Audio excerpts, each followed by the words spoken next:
sekitar 10 menit kita untuk tanya jawab. Begitu Dokter Prima? Ya, baik. Langsung saja tanpa mengulur waktu, pada Dokter Prima dipersilakan. Baik, bismillahirrahmanirrahim. Assalamualaikum warahmatullahi wabarakatuh.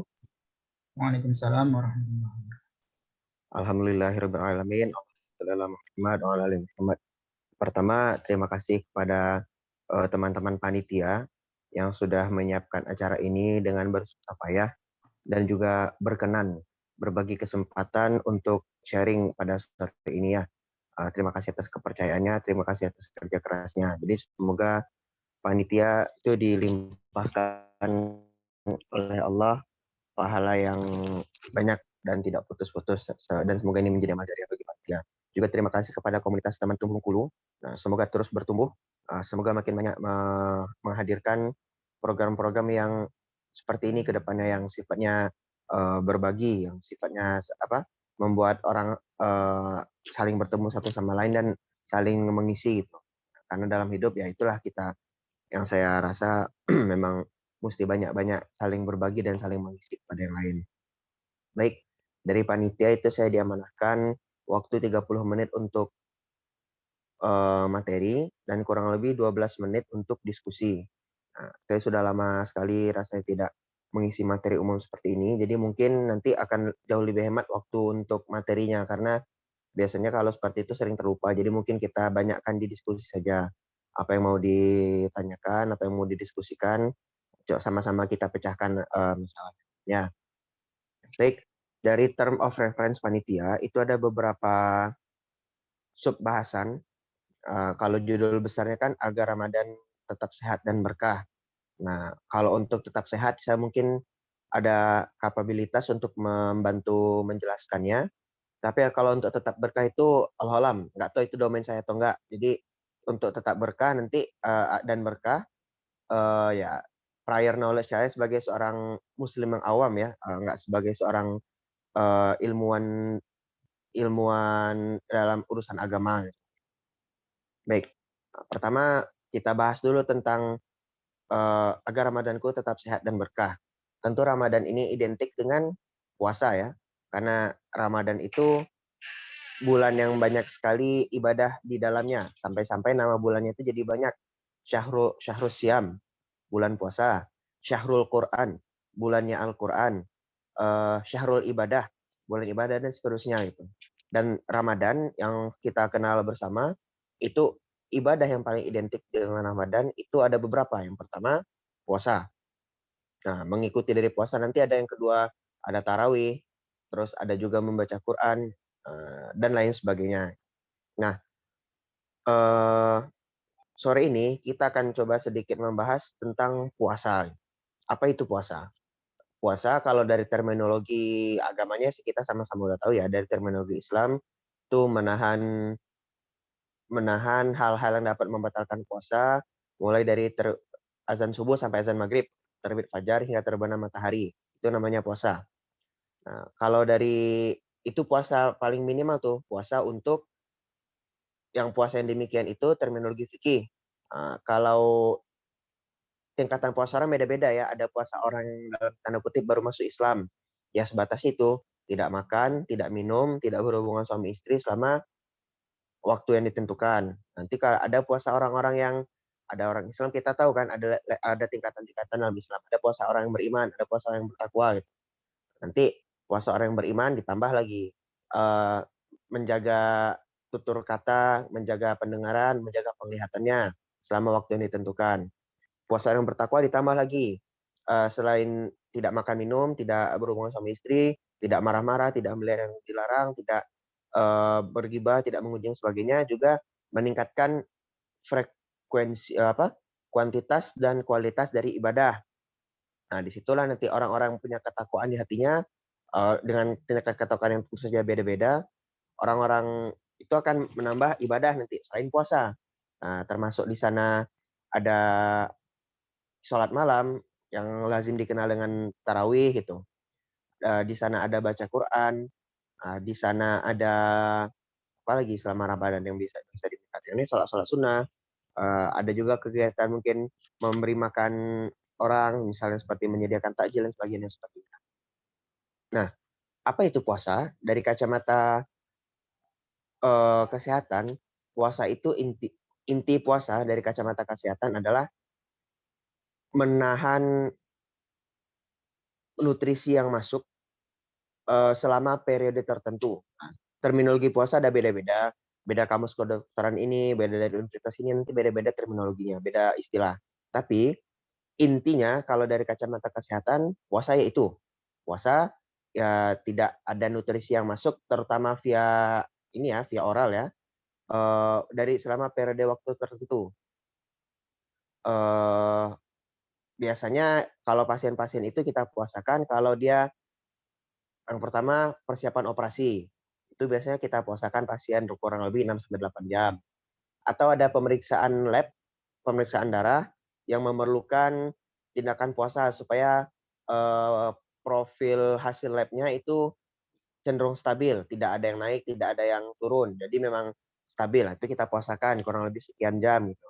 Nah, kalau puasa dalam Islam itu kan benar-benar nggak ada yang masuk termasuk infus. Nah, tapi kalau di kacamata kedokteran dengan adanya infus masih bisa dianggap puasa. Makanya itu penting kita ini kan, kita dudukkan terminologinya. Dan sekarang kita pakai itu terminologi puasa dalam Islam ya. Tidak makan, tidak minum, tidak melakukan hal yang membatalkan puasa. So ada pemasangan infus. Nah, itu puasa. Jadi proses seseorang berada di kondisi lapar dan haus dalam periode waktu tertentu. Nah, puasa tuh apa sih manfaatnya gitu? Manfaat puasa ini banyak. Bahkan tidak cukup satu, 2, atau beberapa belas jurnal. Jurnal ini, apa nama jurnalnya? Jurnal itu adalah penulisan ilmiah yang didasarkan dari penelitian dan itu dilaporkan supaya bisa dinilai banyak-banyak dinilai bersama-sama oleh orang-orang yang sebidang itu. Jadi, di kedokteran itu prinsip prinsip kedokteran itu evidence based medicine. Jadi kedokteran itu harus berbasis bukti. Tidak bisa kedokteran itu testimony based medicine, atau kedokteran berbasis testimoni. Jadi dalam kedokteran itu yang penting apa? Bukti ilmiah, mana datanya? Sudah terbukti atau belum? Sudah diteliti atau belum? Sudah di cross check orang atau belum? Dalam kedokteran itu tidak dikenal testimony based atau oh kata si ini, oh kata tetangga saya, oh kata orang kampung saya, itu enggak. Nah, makanya kalau teman-teman sekarang menyimak yang lagi heboh ya, seseorang dari kalangan dokter itu melakukan tindakan sendiri tanpa ada apa evidence based medicine-nya, tindakannya itu tidak berbasis bukti, tapi berbasis testimoni orang-orang yang pernah menjalani saja gitu. Itu tidak bisa diterima dari kacamata kedokteran. Gitu. Tapi kita nggak bahas itu sekarang. Oke, puasa itu manfaatnya ada banyak. Dari semua uh, spesialisasi atau dari semua bidang di kedokteran seperti bidang bidang saraf, bidang jantung dan pembuluh darah, bidang penyakit dalam dan pencernaan, itu mengakui manfaat puasa. Masing-masing sudah ada banyak sekali jurnal yang diterbitkan. Jadi kalau teman-teman mau googling, mau cari di Google Scholar nggak bisa. Masukkan aja kata kunci, terus bilang pakai bahasa Inggris. Nah, itu lebih lebih bagus nanti asli. Indonesia juga sendiri udah ada beberapa jurnal tentang puasa. Nah, yang pertama itu manfaat puasa itu adalah weight loss atau menurunkan berat. Kenapa weight loss itu jadi manfaat? Nah, sekarang kita mesti lihat kita berada dari kacamata kedokteran, sekarang penyakit itu di dunia itu statusnya double burden. Double burden itu maksudnya beban ganda. Kenapa dikatakan beban ganda? Karena di dunia kita hari ini penyakit-penyakit infeksi itu belum hilang, belum turun dengan signifikan, tetapi penyakit-penyakit degeneratif sudah meningkat. Apa maksud penyakit infeksi? Itulah yang kita kenal seperti dengan TBC, apalagi polio, sebutlah semua penyakit infeksi demam berdarah dan seterusnya. Itu masih banyak. Sebagian sudah berhasil ditekan, tapi mayoritas masih tinggi, termasuk TBC. Di Indonesia angka TBC masih sangat tinggi. beberapa waktu saya sekolah itu dari nomor 3, waktu saya sekolah waktu masih di kedokteran dulu, masih kuliah, itu sebelumnya dari peringkat 3 kita maju jadi peringkat 2 di dunia. Cuma yang mengalahkan kita cuma RRC kalau nggak salah. Sekarang saya nggak tahu apa kita dan jadi nomor 1 atau nomor nomor berapa di dunia. Nah, jadi itu yang dikatakan beban ganda. Beban penyakit infeksinya belum turun, tapi beban penyakit degeneratif sudah meningkat. Apa itu penyakit degeneratif? Penyakit-penyakit yang bukan disebabkan oleh infeksi, tetapi oleh, eee, bisa kita katakan proses metabolisme di manusia. Apa contohnya? Penyakit jantung itu penyakit degeneratif, diabetes itu penyakit degeneratif, kanker itu penyakit degeneratif. Jadi penyakit yang bukan disebabkan oleh infeksi, tetapi oleh proses di tubuh manusia. Itu double burden. Dan di antara penyakit-penyakit degeneratif, itu mayoritas itu sangat berhubungan dengan intake. Mayoritas sangat berhubungan dengan apa yang kita makan. Contohnya jantung. Kalau dulu mungkin 20 tahun yang lalu waktu kita masih kecil, kita ada sedikit mindset di kepala kita, oh sakit jantung ini sakitnya orang kaya kayaknya, karena kalau di sinetron-sinetron gitu, itu yang jantungan tuh orang kaya semua. Tapi sekarang enggak, sakit jantung itu sudah jadi sakit yang sangat merakyat. Itu mulai terasa sakit jantung itu sakit merakyat kalau nggak salah zaman Menteri Kesehatan siapa gitu. Ada kuli bangunan kalau saya nggak salah yang, sempat disorot berita karena dia punya penyakit jantung koroner. Usut punya usut, kenapa dia punya sakit jantung koroner? Padahal dianggap sakit jantung itu kan kalau makan makanan yang banyak, makan daging ini segala macam. Ternyata si kuli bangunan ini untuk menghemat biaya pengeluaran dia sering makan gorengan. Nah, dari situlah baru ketahuan gorengan yang kita beli itu yang kayak tahu goreng, tempe goreng, bakwan goreng segala macam, itu berisiko meningkatkan, lipid darah, lemak darah yang pada akhirnya nanti akan membawa kepada sakit jantung koroner, penyumbatan pembuluh darah jantung. Nah, jadi double burden-nya sekarang ini, terutama penyakit-penyakit degeneratif akibat konsumsi makanan yang berlebihan. Konsumsi makanan ini terutama sekali nilai kalorinya berlebihan.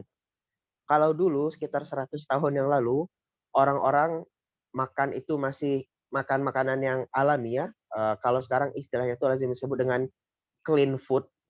Jadi makanan-makanan yang tanpa olahan, yang nggak ada pengawet, nggak ada penyedap rasa, nilai gulanya tuh masih normal gitu, seperti misalnya kayak ubi rebus atau jagung atau apa. Nah, sekarang orang sangat mudah sekali untuk makan makanan dengan nilai kalori yang tinggi. Bahkan bukan cuma kalori yang tinggi, nilai-nilai lainnya tinggi itu.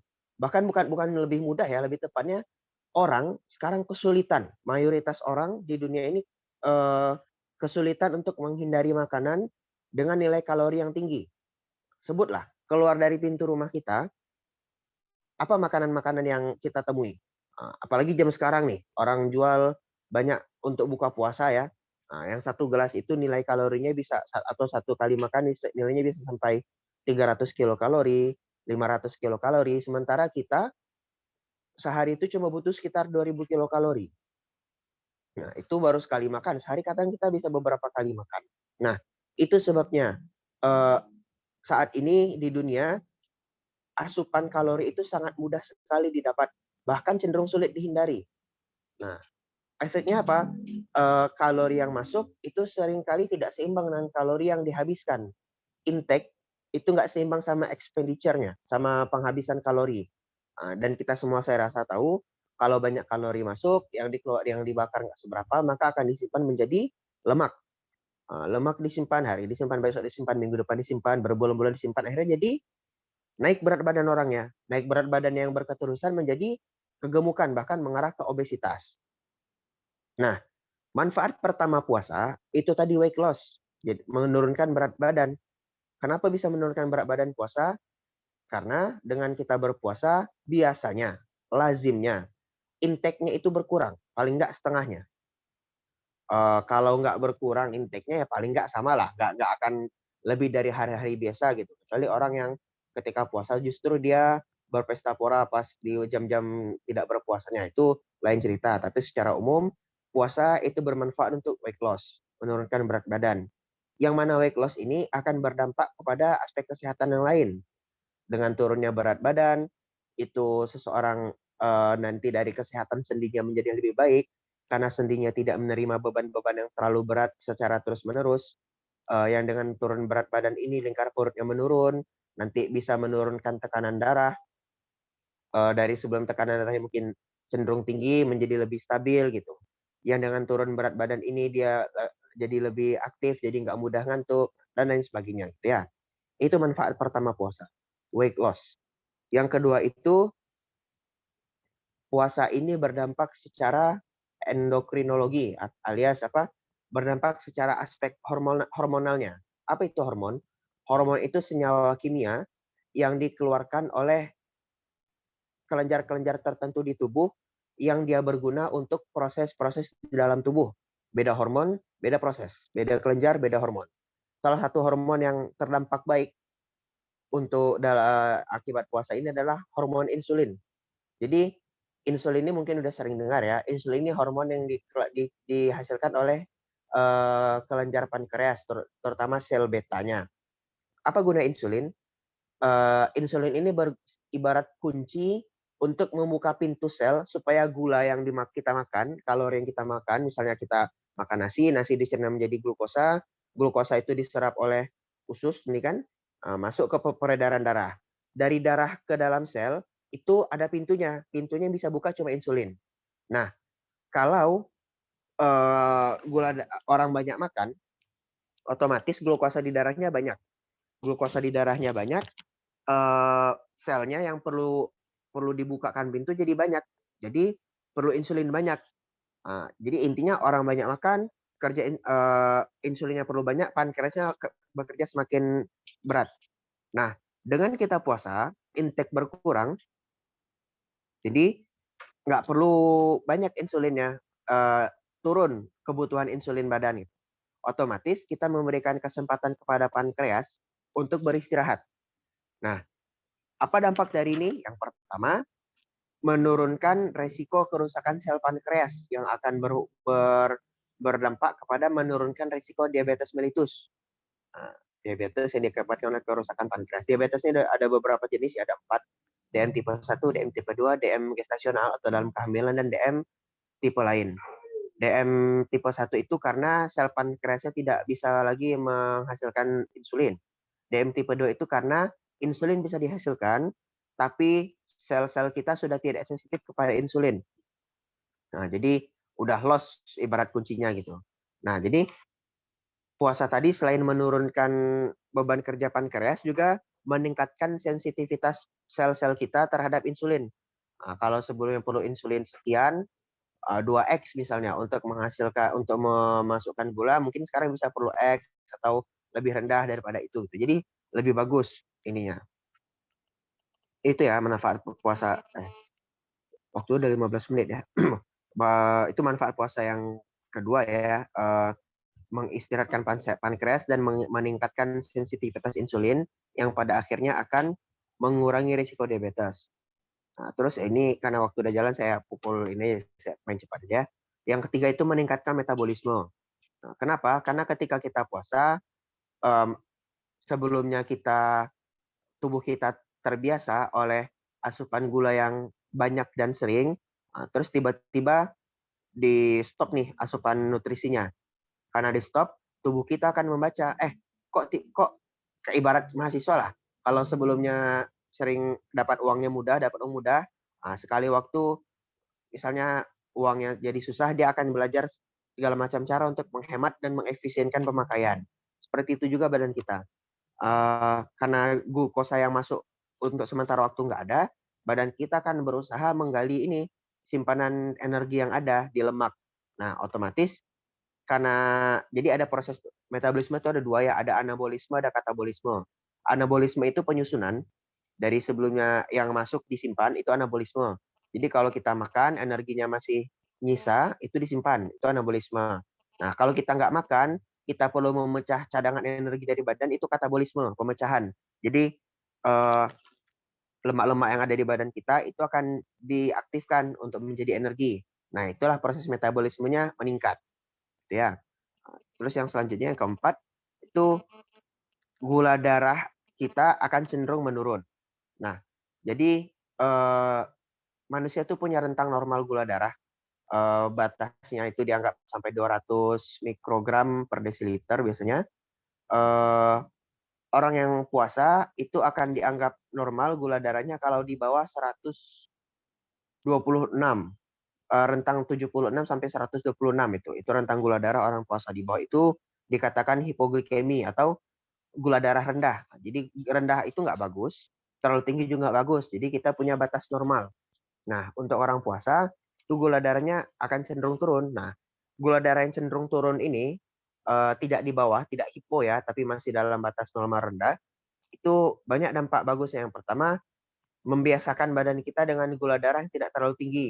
Mungkin kalau awal-awal puasa kita akan sering lemas, sering mengantuk dan sebagainya dan sebagainya. Karena apa? Karena kita terbiasa dengan dikit-dikit ngemil, gitu. Dikit-dikit boba, dikit-dikit gorengan, dikit-dikit coklat. Gula darah kita terbiasa tinggi.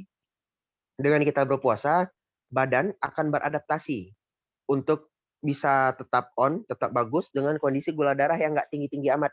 Nah, yang pada akhirnya nanti akan membuat kita terbiasa, ujung-ujung puasa nanti kan udah hari-hari ke-20, hampir 30, kita nggak udah ini, udah seger biasanya mau jam berapapun itu.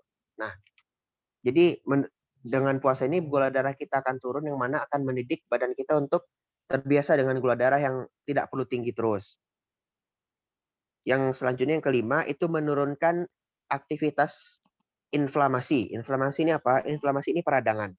Jadi badan kita itu punya banyak sekali sel, punya banyak sekali hormon, dan juga punya banyak sekali ini apa ya, zat-zat yang berproses dengan semua proses di tubuh. Ada proses di badan itu namanya inflamasi. Bahasa kitanya cukuplah kita pahami sebagai peradangan. Inflamasi ini biasanya perlu di badan, tidak terus-menerus ya, tapi proses inflamasi itu biasanya terjadi untuk proses penyembuhan luka atau ada sel-sel yang rusak, nanti ada proses inflamasinya di sana. Nah, menurunkan proses inflamasi ini oleh puasa itu akan berdampak baik kepada orang-orang yang mempunyai radang-radang sendi dan juga orang-orang yang mempunyai asma. Jadi puasa itu akan berdampak baik pada orang-orang yang sakit-sakit lutut, sakit-sakit pinggang gitu atau yang punya asma. Nah, gitu. Dan selain itu puasa juga kalau dari ini ya, dari situs dari Harvard saya ambil itu akan membuang toksin dan sel-sel rusak di badan. Sehingga itu juga akan menurunkan resiko untuk terjadi kanker.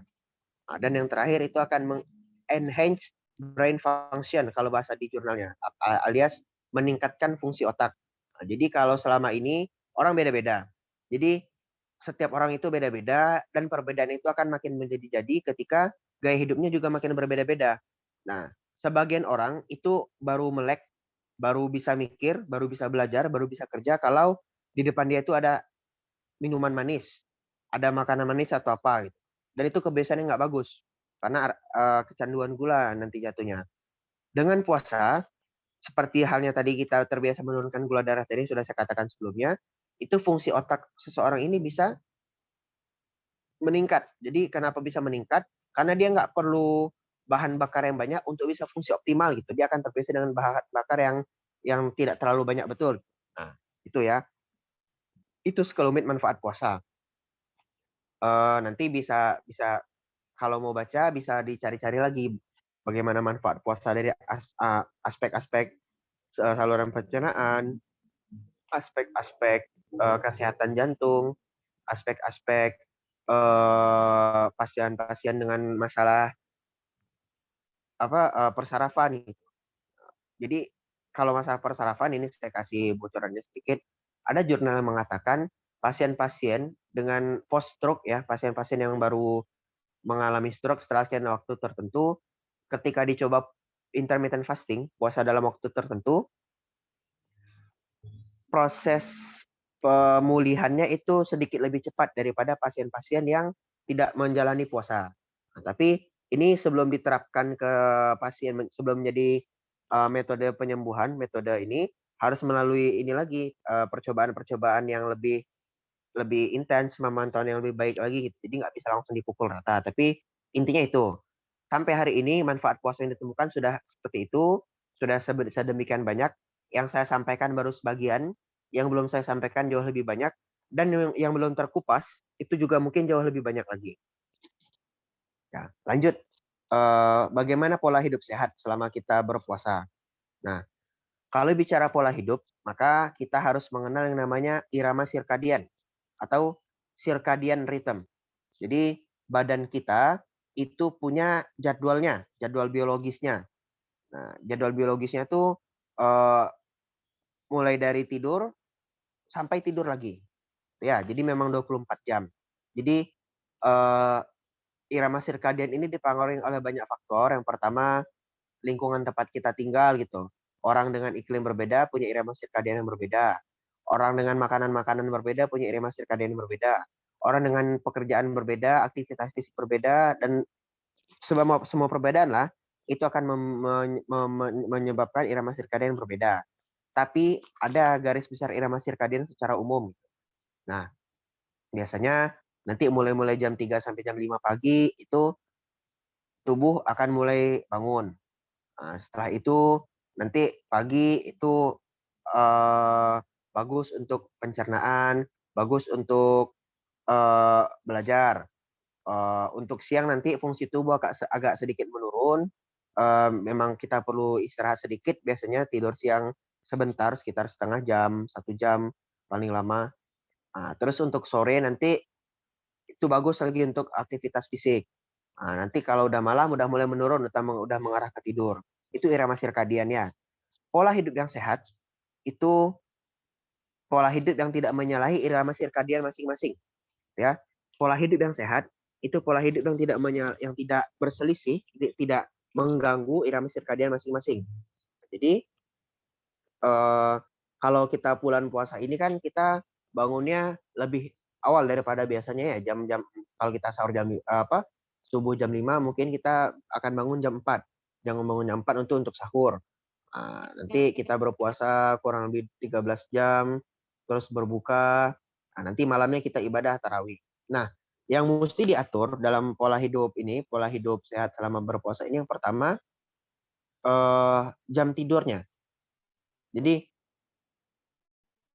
bagi yang memang tidak terbiasa bangun jam-jam segitu, bangun jam 4, tidur jam 10 mungkin, itu tentu akan ada di awal-awal akan ada sedikit gangguan penyesuaian irama sirkadian. Nah, maka jam tidurnya mesti diatur tuh. Jadi kalau usahakan memang puasa tuh bangunnya agak pagi, jam 4, jam setengah 4 itu bagus. Nah, nanti pulang taraweh, mungkin mau ngaji sedikit agak setengah juz, 1 juz, jam 11 tidur. Jadi usahakan memang tidur itu cukup, kalau udah untuk dewasa ya, paling tidak usahakan 4 jam minimal. Tapi 4 jam dan tidak lebih dari 6 jam. Kalau yang sudah terbiasa tidur lebih sedikit daripada itu nggak ada masalah tidur lebih sedikit. Tapi saya bicara secara umum, dan secara umum kita segitu ya, 4 sampai 6 jam. 4 sampai 6 jam tidur, perbaiki kualitas tidurnya. Sebelum tidur, jadi irama sirkadian ini kan bagaimana tubuh kita mengatur pola hidup kita tuh. Nanti biasakan sebelum tidur itu sleep hygiene-nya bagus. Jadi sebelum kurang lebih 2-3 jam sebelum tidur tidak ada lagi olahraga, tidak ada lagi main HP kurang lebih 1 jam sebelum tidur karena blue ray atau sinar biru dari HP itu bisa menghambat pelepasan hormon melatonin. Hormon melatonin ini apa? Hormon ngantuk. Kalau udah malam, akibat dari irama sirkadian yang bagus, otak kita akan melepaskan hormon melatonin. Itulah hormon yang membuat kita ngantuk.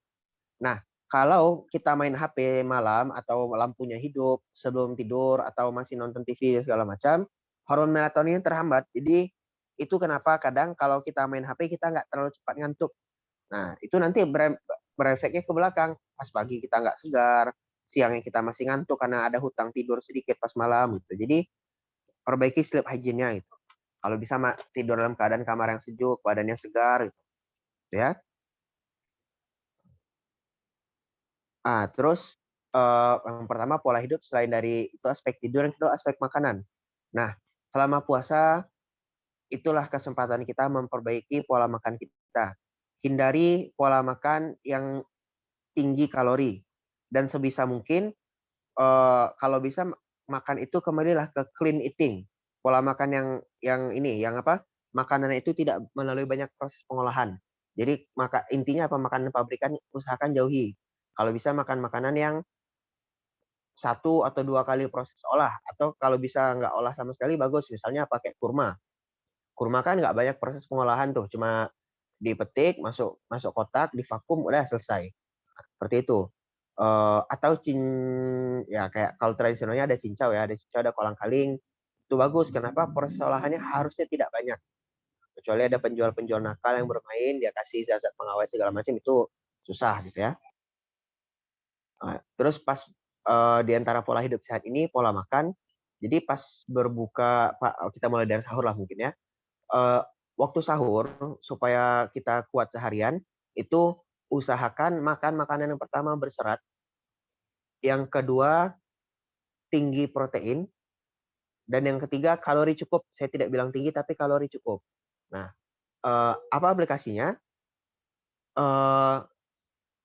Yang pertama yang berserat. Yang berserat itu ada di buah-buahan, sayur-sayuran, termasuk di sana kurma, gitu ya. Yang kedua berserat, tinggi protein. Tinggi protein itu bisalah kita cari dari telur, daging, ikan, kacang-kacangan, tahu tempe, gitu, susu. Nah, yang ketiga berserat, tinggi protein, kalori cukup. Nah, kalori cukup itu tadi, itu yang ada di rata-rata makanan kita berkalori lah. Jadi kalau kalori cukup pastinya nggak perlu dicari, oh mana kalori yang ini gitu. Hati-hati, yang berkalori tinggi belum.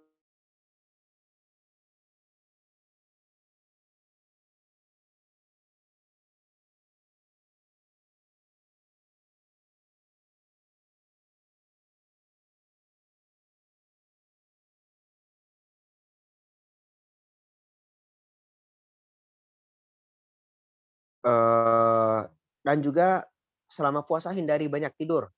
Hindari banyak tidur karena banyak banyak tidur justru akan membuat badan semakin lemas, tidak meningkatkan metabolisme. Kalau metabolisme kita tidak meningkat selama puasa, tidak ada pemecahan energi yang meningkat, otomatis cadangan energinya nggak meningkat.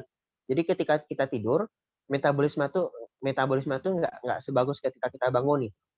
Nah, itu juga kenapa ini yang membedakan puasa manusia dengan puasa binatang secara umum ya.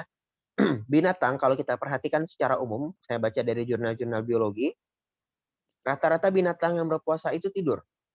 Ular ketika berpuasa, misalnya dia baru makan, kenyang, puasa lagi dia misalnya seminggu atau berapa hari, dia tidur, nggak kemana-mana gitu. Ulat yang paling sering dijadikan analogi kepompong orang berpuasa ya, dia ini segala macam, pas puasa ya, dia tidur. Apalagi singa, mungkin udah dapat kerbau dia hari ini, mungkin dia kayak tidur-tiduran untuk berapa hari ke depan gitu. Manusia kalau berpuasa nggak boleh, jangan banyak tidur, karena beda puasa manusia sama puasa binatang. Binatang itu berpuasa karena tuntutan biologisnya, karena tuntutan memang dia nggak bisa ngelak dari itu gitu. Ular mau nggak mau setelah makan dia puasa. Kupu-kupu juga mau nggak mau ulat untuk jadi kupu-kupu dia harus berpuasa ketika jadi kepompong. Manusia nggak. Manusia itu kita nggak ada kewajiban badan apa-apa untuk puasa gitu. Jadi pilihan puasa manusia itulah pilihan intelektual. Manusia berpuasa intelektualannya berbeda sama binatang yang berpuasa karena tuntutan biologis itu ya. Nah, jadi bedakan. Jadi orang yang beriman dan intelektual puasa beda sama binatang, jangan banyak tidur. Itu. Terus cara menjaga diri tetap sehat selama berpuasa mungkin disampaikan di pola hidup sehat tadi. Yang jelas ini salah satu di antaranya, jangan hindari makan terlalu malam. Makan malam itu boleh, cuma berbicara dari irama sirkadian, badan kita pada malam hari itu cenderung akan menyimpan energi lebih banyak daripada ketika kita makan tidak terlalu malam. Nah, jadi usahakan paling enggak 2 jam sebelum tidur udah nggak ada makan apa-apa lagi. Karena makan yang misalnya sekarang kita makan nih, 10 menit kemudian kita tidur. Itu juga nggak bagus untuk kesehatan pencernaan itu. Lambung yang penuh ketika tidur itu akan beresiko menyebabkan seseorang mengalami GERD. GERD ini kayak gastroesophageal reflux disease. Jadi dia akan asam lambungnya itu akan sering terasa naik sampai ke tenggorokan. Itu sensinya menyakitkan sekali seperti terbakar, rasa dada dicait dan segala macam gitu ya.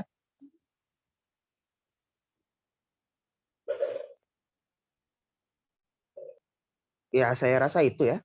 Jadi, untuk saya udah sampaikan tentang manfaat, untuk tetap sehat selama berpuasa gitu. Intinya puasa itu menyehatkan selama kita memang berpuasa dengan benar. Puasa yang akan mengarahkan kepada sakit-sakit itulah puasa yang ada yang mismanagement di sana. Apakah dia pilihan makanannya tidak bagus, apakah dia tidurnya yang tidak teratur, atau ada stresor lain dan sebagainya gitu.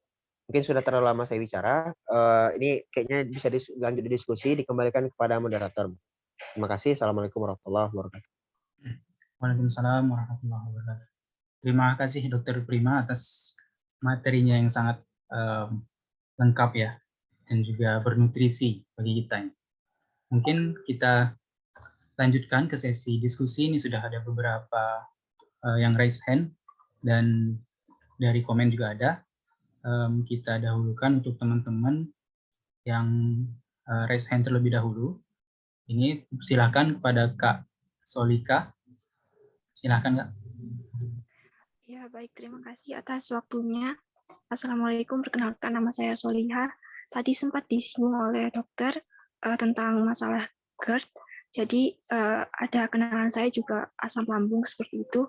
Apakah masih diperbolehkan untuk berpuasa? Sementara dokter juga menyarankan itu 2 jam sekali harus mengemil atau apapun makanan yang masuk dalam tubuhnya.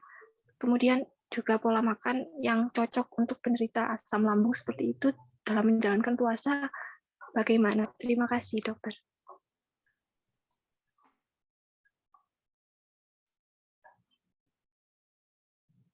Ya, mungkin bisa langsung dijawab, dokter. Ya, langsung aja ya. Ya. Siapa yang nanya tadi namanya? Kak Soliha. Kak Soliha. Maaf tadi saya sempat harus buka WhatsApp sebentar ya. Ada komunikasi dari dokter spesialis saya di rumah sakit. Ya, jadi untuk bisa diulang pertanyaan tadi. Dia GERD masih boleh atau enggak puasa gitu ya? Ya, dok. Ya. Dari dokter yang menangani dia sendiri gimana anjurannya? Masih boleh nggak? Nah, itu sakitnya itu sebelum Ramadan, jadi ya nggak ada. Udah berapa lama GERD?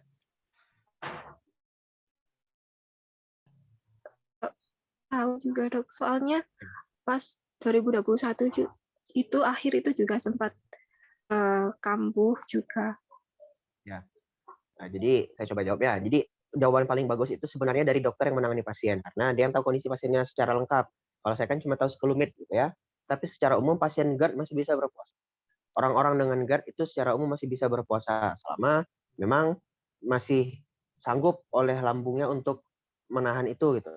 Nah, kenapa orang GERD itu disuruh setiap 2 jam sekali mengemil supaya lambungnya tidak lama kosong. Jadi lambung kita itu kalau dalam kondisi terlalu lapar atau terlalu kenyang, terlalu lapar itu berarti kan lama kosong ya. Itu sekresi asam lambung akan meningkat, pengeluaran asam lambung meningkat. Terlalu kenyang juga dia menganggap terlalu banyak harus dikerjakan, asam lambung juga akan meningkat gitu. Jadi itu kenapa dia disuruh ngemil 2 jam sekali. Nah, sekarang si siapa saudaranya tadi, kalau memang mau berpuasa Ramadan, silakan berpuasa dengan catatan persiapkan dirinya untuk puasa Ramadan. Apa arti persiapannya? Biasanya orang-orang dengan GERD itu ada obat rutinnya. Dia dapat biasanya omeprazol bisa 1, 2, atau 3 kali sehari. Ya, silakan disesuaikan. Jadi ketika sahur, sudah selesai makan obatnya untuk mencegah selama ini. Selama dia tidak kambuh GERD-nya sampai maghrib, lanjutkan puasanya. Tapi kalau nanti kambuh dengan berbagai sebab ya, karena salah satu sebab bukan cuma dari diet, tapi bisa juga dari psikologis dan sebagainya, lanjutkan puasanya. Nah, seperti itu. Ya, mungkin secara umum itu. Ya, baik. Terima kasih, dokter. Bagaimana, Kak Soliha? Oh iya, tadi itu dokter, pola makannya agar saya juga bisa mengingatkan. Ya, pola makannya gimana maksudnya? Saat kan dia ini ingin sekali, tapi juga was-was kalau puasa. Kemudian untuk pola makan saat sahur itu didahulukan yang mana seperti itu. Oh gitu. Pertama, dia puasa nggak sekarang? Ingin sekali, tetapi ada Sedang puasa was-was. nggak? Sedang puasa nggak sekarang? Belum. Belum. Oke. Umur berapa pasiennya? Sudah mempunyai anak. Ya, sudah punya anak tuh rentang usianya jauh ya. Umur 70 juga bisa dikatakan sudah punya anak. 22 yang sudah punya anak ada. Makanya saya tanya berapa. Karena Ya, pada beberapa ya, kasus, kalau sudah lansia dengan GERD, dia tidak sanggup puasa, jangan dipaksakan puasa. Jadi, kalau kita ingin mendapatkan jawaban yang bagus untuk pasien, data kita harus lengkap. Nah, gitu. dia akan masuk ke umur 30 tahun, Dok. Oke, berarti masih muda. Tidak ada penyakit penyerta lain selain GERD? Tidak ada, insya Allah. Nggak ada. Oke. Pemicu GERD-nya apa biasanya? Biasanya orang punya dengan GERD punya pemicu masing-masing. Rata-rata ada kopi, coklat. Nah, kalau saudaranya apa? Mungkin itu makanan pedas, karena beliau juga suka pedas. Ya, jadi gini aja pola makannya. Waktu sahurnya jangan terlalu kenyang, jangan juga terlalu sedikit. Usahakan mulai sahur itu dengan susu. Kenapa? Susu itu paling bagus dikonsumsi ketika perut kita sedang kosong. Penyerapan paling bagus susu ketika perut kita sedang kosong. Nah, minum susu, habiskan susu, lanjutlah dia mau makan apa terserah.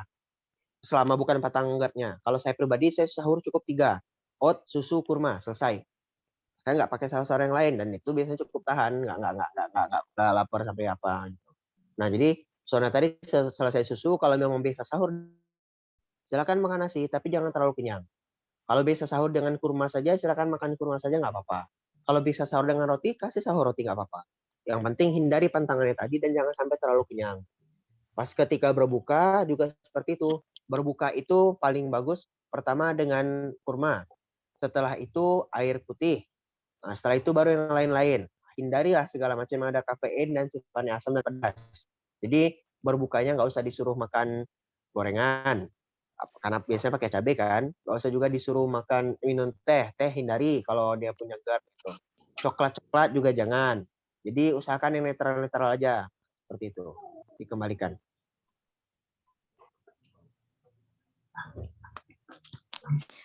Terima kasih atas jawabannya, dokter. Sangat menjawab sekali.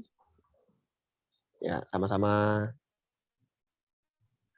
Baik, kita lanjutkan ya ke pertanyaan selanjutnya dari Kak Nada. Monggo silakan Kak. Bisa bertanya langsung. Iya, baik, terima kasih. Izin bertanya dokter, jadi saya ini selama Ramadan kan kayak banyak gitu aktivitas ya.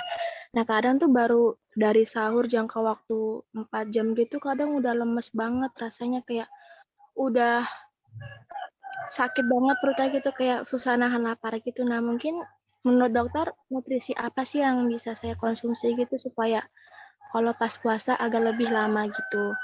Terus satu lagi untuk orang-orang yang kena diabetes itu buat buka puasa makanannya itu ada nggak sih dok yang baik itu untuk orang diabetes sama sahurnya gitu? Asik. Ya, satu-satu ya. Tadi yang tentang ini 4 jam setelah sahur udah nyeri perut. Ya. Sahurnya pakai apa? Halo? Biasanya sahurnya pakai sop gitu lah, sop gitu. Sop Nasi. bakso. Ya, Sayurnya apa? kadang sayurnya bayam gitu, sayur bayam. Kadang, tapi nggak selalu. Ya, nggak selalu sih. Ganti-ganti pokoknya menu makanannya Oke. itu. Apa Ya. lagi? Kadang juga kangkung gitu Berapa kadang. banyak sayurnya dimakan? Banyak gimana maksudnya? Kalau dalam satu piring, sayurnya itu ngisi berapa persen piringnya? Paling sedikit sih, sesendok gitu. Sendok. Oke. Ya. Serat lain ada buah atau apa? Enggak, paling kadang makan kayak es buah yang semalam gitu, kayak buah naga Oke. gitu. Ya, Ada ini kurma? enggak, enggak ada Nggak, kurma. konsumsi kurma nggak ada ya? Oke. Proteinnya apa? Proteinnya jarang sih kalau buat sahur, paling cuma makan nasi gitu doang, dokter. Oke, ya. Jadi kan berarti nyambung ya sama yang saya jelasin tadi. Kan kalau penjelasan saya tadi, kalau mau sahurnya tahan lama kenyangnya, tahan lama segernya, usahakan konsumsi protein dan serat. Ya, kalau serat ya. Jadi kalau di Indonesia itu kan dulu kita kenal ada 4 sehat 5 sempurna. Itu udah tahun 60-an apa tahun berapa, udah lama tuh. Terus tahun 2000-an berubah 4 sehat 5 sempurna itu jadi PUGS. Panduan Umum Gizi Seimbang gitu. Nah, sekarang udah berubah lagi nih yang paling update. Jadi yang sekarang tuh namanya Isi Sepiringku. Itu lebih aplikatif untuk ini. Boleh nanti dicari masing-masing, lihat aja gambarnya. Isi Sepiringku jadi dari Kementerian Kesehatan. Nah, jadi kalau cuma 1 sendok sayur itu dianggap kurang. Karena sekurang-kurang sayur itu mengisi 1/3 piring kita. Gitu. Karena apa guna serat? Serat itu yang lama bertahan di lambung, yang lama bikin kita kenyang. Nah, itu kenapa makan berserat itu menjadi penting. Terus protein juga seperti itu. Protein sebagai sumber pembangun tubuh dan juga sumber energi. Dan energi dari protein ini lebih long lasting ketimbang energi dari nasi, dari yang lain-lain sebagainya. Nah, jadi si ini tadi siapa yang nanya ya? Saya lupa namanya, maaf. Kalau mau tahan segar lebih lama, usahakan sayurnya sampailah paling enggak 1/3 atau 1/4 dari piringnya gitu. Terus yang kedua, usahakan ada buah berserat. Enggak semua buah itu bisa nahan kenyang cukup lama. Kalau kayak pisang itu enggak terlalu. Buah-buah berserat ya kayak jeruk mungkin. Naga bagus juga. Kelapa bagus juga gitu ya. Terus itu tadi tambah proteinnya, tambah seratnya, sama kalau bisa coba konsumsi juga kurma. Kurma itu tinggi kalorinya cukup, seratnya tinggi. Gitu ya. Konsumsi kurma agak sekitar 5 butir, 7 butir setelah makan sahur. Kalau nanti akan lebih tahan kenyangnya gitu. Terus kalau mau lebih lama lagi tahannya, bukan nasi makanan pokoknya, tapi oat. Kalau mau, tapi kalau memang biasa sama nasi nggak masalah. Tapi itu tadi komponennya ditambah sayur sama buahnya, gitu ya. Nah, terus pertanyaan kedua tadi tentang diabetes gimana? Diabetes itu buat makanan untuk bukanya itu yang baik gimana? Bukan Masalah ada keluarganya diabetes? nggak ada sih, cuma penasaran aja. Oke. Ya, pertama orang diabetes itu dia harus terkontrol oleh obat ya. Karena diabetes kan ada beberapa tipe yang saya bilang tadi. Saya anggap yang dibilang sama si ini diabetesnya tipe 2 gitu. Karena mayoritas orang tipe 2. Yang tipe 2 ini dia perlu minum obat paling enggak 2 sampai 3 kali sehari. Apa guna obatnya? Meningkatkan sensitivitas insulin supaya gula bisa masuk ke sel. Ya. Kalau diabetesnya udah agak parah, biasanya mesti ditambah suntikan insulin. Nah, gitu. Orang-orang dengan diabetes silakan aja berpuasa kayak orang biasa, tapi obatnya dimakan sebelum sahur dan ketika berbuka. Apa tujuannya? Jadi sel-sel badannya nanti jadi obat itu punya window period. Apa window period ini? Periode jendela kalau kita terjemahkannya. Jadi therapeutic window maksudnya itu. Jadi dia makan jam sekarang itu berapa jam lagi dia akan bertahan. Nah, obat diabetes itu kalau yang paling sering pakai itu metformin itu 8 sampai 12 jam therapeutic window-nya. Cocoklah sama waktu puasa kurang lebih kan. Jadi ini secara umum ya, nanti beda pasien, beda pendapat dokter spesialis, beda lagi cara penggunaan obatnya. Jadi ya ketika sebelum atau setelah makan sahur bisa dimakan obatnya. Kalau dia perlu suntikan insulin bisa disuntik. Nanti silakan puasa selama tidak ada tanda-tanda hipoglikemi, keringat dingin, badan gemetar, kepala pusing, pandangan kabur, nggak kuat berdiri, sesak napas, jantung berdebar, lanjutkan aja puasanya. Terus aktivitas juga dijaga, jangan terlalu berlebihan kalau dia punya diabetes, karena tubuhnya tidak bisa meregulasi gula sebaik orang biasa gitu ya. Nah, seperti itu. Nah, nanti setelah beberapa lama puasa, insya Allah sensitivitas insulinnya akan meningkat. Jadi justru dengan puasa ini, orang-orang dengan diabetes mellitus itu akan lebih sehat. Nah, ringkasnya kita bilang itu, dia akan lebih sehat. Ya, ini mohon maaf kalau ada suara tambahan, saya sambil ngomong anak ya. Ya, silakan dilanjutkan. Ya, bagaimana Kak Nada? Oh, ya. Sudah cukup? Iya, terima kasih. Terima kasih. Selanjutnya kita lanjutkan untuk pertanyaan via chat. Yang pertama ini ada dari Kak Mars Production. Ini nanti mohon kepada Kak Mars bisa dijapri ke panitia ya untuk namanya, untuk pendataan oleh panitia. Oke, jadi pertanyaannya dokter, izin bertanya tentang bagaimana cara mencegah penyakit obesitas dalam metode Islam dan apa obat untuk pencegahannya itu dokter. Terima kasih. Oke, ya terima kasih ya. Pertanyaannya bagus, cuma saya mesti garis bawah dulu sebelumnya. Kita beragama itu yang saya pahami ya dari kajian-kajian yang saya ikuti di kampus, Islam ini bukan agama yang segala sesuatunya tuh harus ada sisi kedokterannya gitu. Jadi kadang seringkali kita terlalu latah sampai-sampai setiap aspek ibadah itu kita cari, oh ini dari kacamata kesehatan ini segala macam. Enggak. Ada beberapa ibadah yang memang salah satu hikmahnya ada hikmah di sisi kesehatan. Tapi tidak semua ibadah kita perlu dan harus ada manfaat kesehatan gitu. Itu yang saya garis bawah pertama. Islam sendiri memenang obesitas sebagai sesuatu yang, bahkan kalau kata Umar bin Khattab kan, kita pernah dengar asar sahih dari Umar bin Khattab radhiyallahu anhu pernah berjalan bertemu dengan seorang perutnya sudah buncit. Kita asumsikanlah kalau buncit obesitas gitu ya. Buncit. Apa ini kata Umar? Ini adalah nikmat dari Allah kata orang tuh. Bukan, ini adalah murka dari Allah kata Umar bin Khattab. Nah, jadi Rasulullah berkata, ikutilah sunnahku dan sunnah khulafaur rasyidin. Umar termasuk khulafaur rasyidin kan, khalifah kedua. Artinya apa yang dikatakan Umar itu menjadi sumber hukum bagi kita. Maka kegemukan, obesitas dalam Islam itu sesuatu yang bisa dikatakan dibenci. Nah, itu kacamata dari Islam. Bagaimana cara Islam mengaturnya? Yang pertama itu tidak ada di Quran dan hadis. Tidak ada spesifik di Quran dan hadis yang mengatakan how to manage obesity in Islam. Nggak ada. Terapi-terapinya dari hadis nggak ada gitu.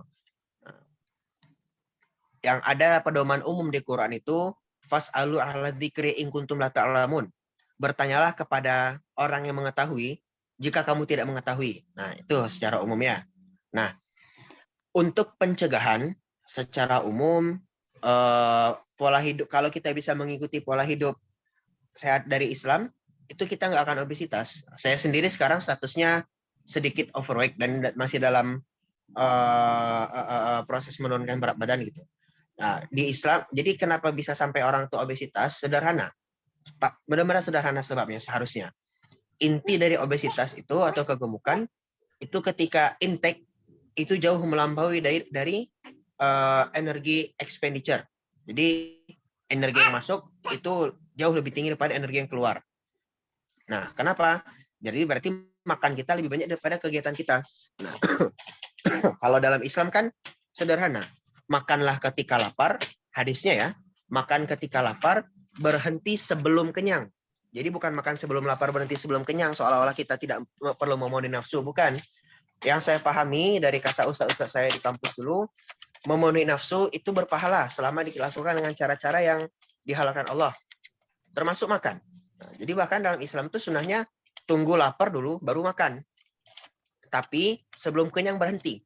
Kenapa? Kalau kita berhentinya setelah kenyang, nanti banyak dampaknya. Pertama kekenyangan, jadi ngantukan, makannya jadi terlalu banyak, ini sebagainya gitu. Nah, sebenarnya Bun dia punya nih kertas ada di mulutnya. Nah, jadi seperti itu untuk pencegahannya ya. Nah, terus gimana kalau udah ini Gimana kalau udah obes? Ya berarti balik ke prinsip tadi. Berarti tingkatkan pengeluaran energi dan turunkan intake energinya. Nah, puasa itu juga bisa menjadi salah satu cara untuk menurunkan intake energi. Kenapa?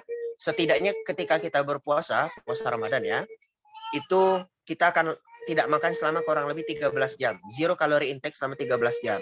Nah, setelah itu kembali ke kita. Masih sanggup kita menahan itu.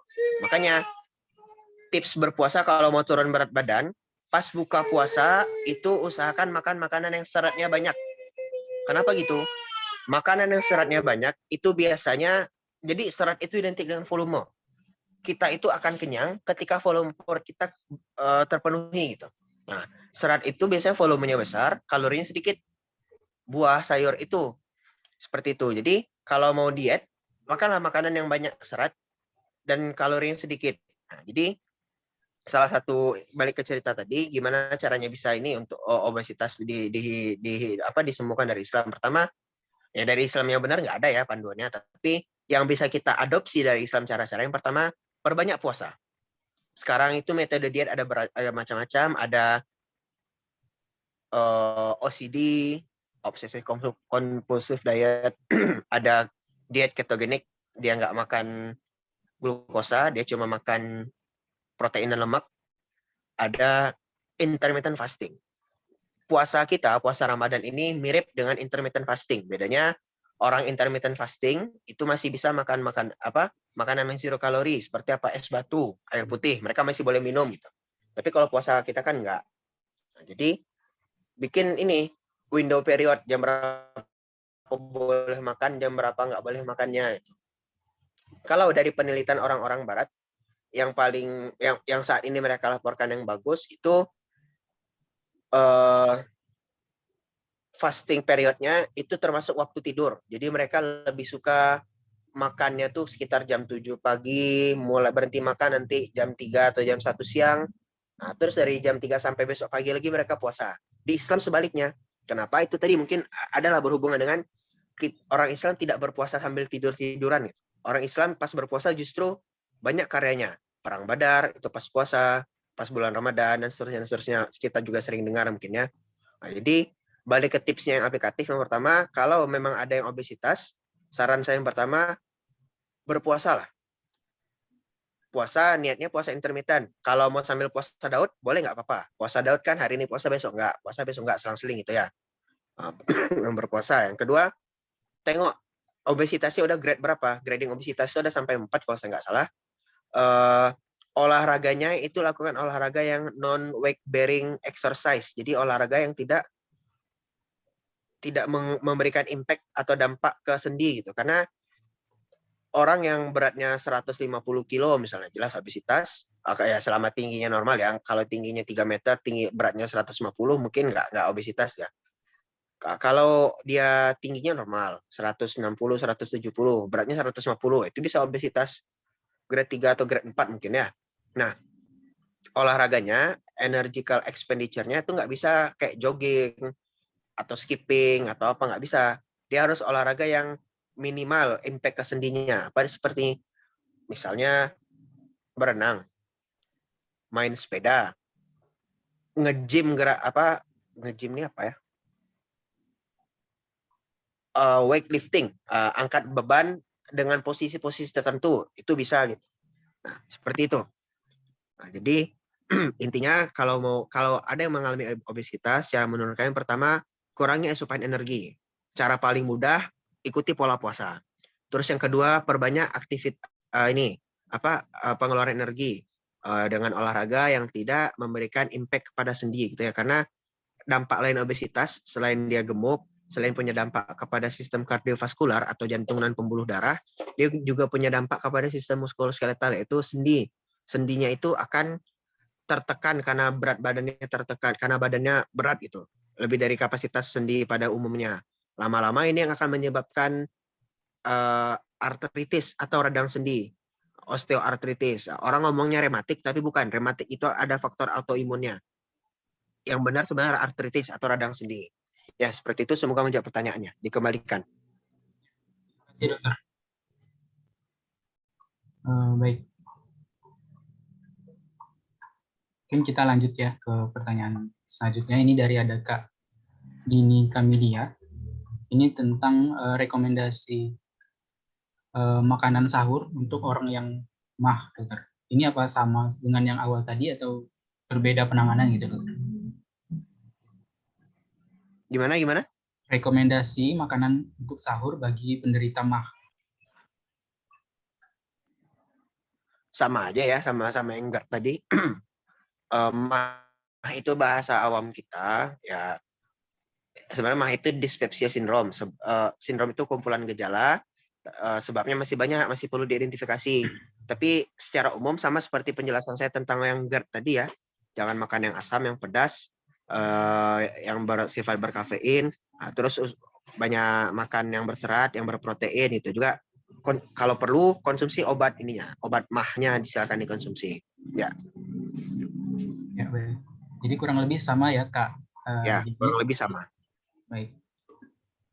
Kemudian pertanyaan yang terakhir ini insya Allah dari Kak Melia, izin bertanya, Dok. Untuk ibu menyusui, apa yang sebaiknya banyak dikonsumsi saat sahur dan buka? Lalu kalau ibu menyusui coba puasa tiap hari, apakah berbahaya? Karena saat ini sedang mencoba puasa selang-seling. Alhamdulillah masih aman. Nah, terima kasih pertanyaannya. Yang pertama, ya selamat kepada para ibu hamil dan menyusui ya, pahalanya banyak. Jangan lupa perbanyak ibadah dan doa selama kondisi ini gitu. Nah, terus yang kedua, istri saya sendiri sedang punya bayi usia 10 bulan jalan 11 bulan. Jadi sedang masih busui walaupun sudah MPASI anaknya.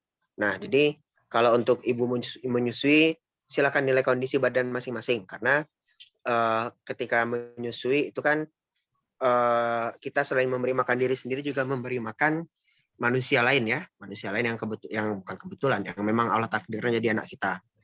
Nah, jadi kalau ibu menyusui mau puasa silakan, selama kuat. Tahu kuat atau enggaknya gimana dengan yang pertama, lihat produksi ASI. ASI-nya berkurang jauh sampai mengganggu nggak produksi ASI-nya gitu. Kalau dia berkurang, jangan puasa. Terus yang kedua, lihat kondisi badan. Dengan kita tidak makan selama periode tertentu, selama puasa, teler nggak? Kalau yang kan nggak, terganggu nggak aktivitas lain? Kalau terganggu, tunda dulu puasa anaknya. Apalagi pas anak masih ASI eksklusif, 0 sampai 6 bulan. Itu kan memang lengket kali sama kita gitu. Belum lagi sama kita, sama ibunya ya. Belum lagi anaknya nanti sering rewel, minta ganti popok segala macam. Tengok kondisi masing-masing. Nah, jadi itu boleh atau enggak, boleh aja selama sanggup gitu ya. Jadi sifat terapi itu memang personal ke masing-masing orang beda-beda. Ada yang sanggup, ada yang enggak. Bahkan saya dapat cerita ibu-ibu hamil besar di Jazirah Arab, di Mesir itu masih ngangon kambing, masih menggembala kambing. Menggembala kambing itu bukan dari sini ke halaman depan, tapi masih jauh gitu, bisa berkilometer gitu. Kalau kita dapat cerita juga Asma binti Abu Bakar, anaknya Abu Bakar As-Siddiq, saudaranya Aisyah radhiyallahu anha, itu bahkan ketika hamil masih bisa kan membawa pas Rasulullah ke gua Sur kalau nggak salah ya, masih bisa membawakan makanan gitu, berjalan jauh membawakan makanan ke sana. Jadi itu tiap orang beda-beda.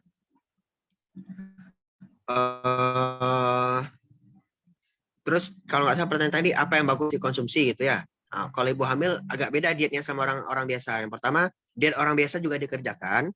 Terus diet tinggi kalori juga harus. Jadi ibu hamil ini TKTP sifat dietnya. Tinggi kalori, tinggi protein. Ibu hamil, ibu menyusui, tinggi kalori, tinggi protein. Jadi saya anjurkan perbanyak betul konsumsi ASI booster sebelum ketika sahur dan berbuka. Sekarang kan banyak ASI booster yang jual ya, ada yang instan, ada yang tinggal seduh, ada yang masih botolan itu. Kayak kurma itu bagus sekali, daun katuk, kacang-kacangan seperti almond itu bagus itu, alpukat dan seterusnya. Ibu hamil juga seperti itu, yang mau puasa boleh coba, tapi kontrol berat badan. Kalau berat badannya nanti turun drastis itu nggak bagus. Nah, jangan puasa dulu, mending tunggu anaknya lahir dulu gitu. kan masih panjang, 1 tahun masih bisa dikodok, masih bisa diganti puasanya ya. Nah, jadi jawaban saya mungkin seperti itu, dikembalikan ke moderator. Ya, terima kasih dokter. Begitu Kak Melia. Baik, itu tadi pertanyaan terakhir kita. Jadi mungkin untuk sesi diskusi kita cukupkan sampai di sini. Dan ke sesi berikutnya mungkin ini ada sesi penyerahan sertifikat secara simbolis kepada pemateri. Mohon kepada panitia bisa di-share. Berikut sertifikat sebagai tanda pemateri dari kegiatan komunitas teman tumbuh Bengkulu, dokter. Terima kasih banyak sudah berkenan hadir di sela-sela kesibukan aktivitasnya. Ya, Insya Allah nanti sovelnya akan disusulkan dikirim oleh panitia begitu. Ya, terima kasih untuk kepada panitia ya. baik dokter. Mungkin sebagai penutup bisa ada sedikit closing statement dari Dokter Prima terkait dengan penjagaan kita terhadap pola hidup sehat, terutama pada bulan Ramadan ini. Sedikit closing statement-nya. Gimana? Tentang apa tadi? Pola hidup sehat? Ya, dokter. Khusus Ramadan atau di luar Ramadan juga? Bisa khusus dalam Ramadan dulu, dokter. Oh gitu. Oke. Ya intinya tadi udah kita diskusi sama-sama ya, udah ada banyak pertanyaan bagus juga, dan semoga jawabannya nggak kalah bagus sama pertanyaannya gitu. Jadi intinya puasa itu tidak membuat kita jadi sakit selama kita menjalani puasanya dengan benar. Jangan berbuka dengan makan makanan yang tidak sehat, jangan sahur dengan makanan-makanan yang tidak sehat, dan jangan menjalani puasa dengan pola aktivitas yang tidak sehat. Arti tidak sehat ini apa? Bisa kurang aktivitas, alias tidur terus, atau justru over activity, misalnya sampai bangun 1000 candi gitu. Jangan, tidak dianjurkan selama bulan puasa bangun 1000 candi dalam semalam gitu ya. Nah, terus makanan juga atur makanan. Puasa kesempatan kita ngatur makan, pilih makanan yang tinggi serat, tinggi protein. Nah, tinggi serat nggak harus makan makanan yang impor yang ini ya, yang aneh-aneh. Banyak makanan di sekitar kita yang seratnya tinggi. Contoh kelapa muda tuh tinggi serat, cincau itu tinggi serat, kacang hijau segala macam itu tuh tinggi serat. Jadi ya puasa ini kesempatan bagi kita untuk terus mengupgrade diri, untuk terus tumbuh seperti teman tumbuh itu. Jadi semoga kita dari yang disampaikan tadi kita bisa sedikit banyak tetap menghindari penyakit selama puasa dan tetap sehat. Hati-hati sama gorengan, hati-hati sama SS, hati-hati sama buka bersama itu biasanya bisa jadi bakal penyakit. Mungkin dikembalikan ke panitia. Baik. Jazakallahu khairan katsiran atas